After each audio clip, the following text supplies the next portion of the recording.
Erickson. Walang patumpik-tumpik pa from 1998 to 2024. I would say 2024 is the craziest roller coaster ride of my life. The most challenging life journey I have ever been, and the most stressful year for me.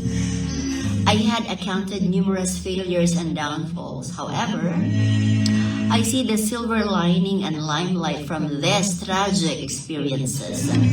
The more I got challenged, the bolder I became.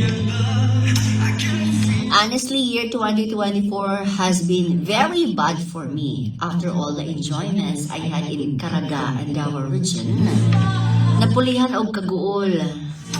Ewan ko ba, nag-resign ko sa akong job sa Davao City because I was planning to apply as a public school teacher in Thailand. However,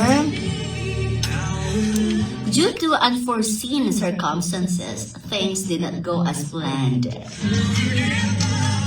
After I processed my passport, processed my teaching certificates sa Hall of Justice and DFA, sa mga pagkaunsaa, I experienced back pain and shortness of breath.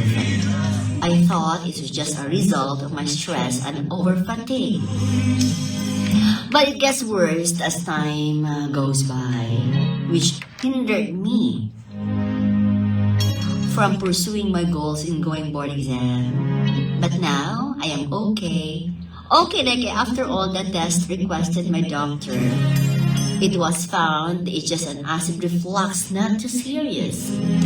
Lifestyle change lang katapat. Second, I took the civil service exam last September, pero I did not make it. Samo kayo Idol Joe. 0.6 na lay kulang, mulusot na unta sa 79.4 ra akong rating.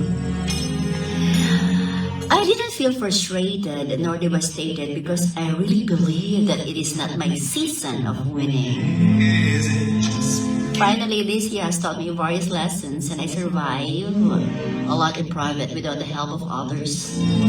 Just me and my God.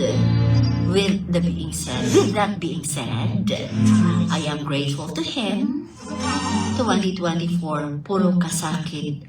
Plus, please 2025, palamay inasad ko. That's all, ate. That's coming from Sir Eric Erickson. And you should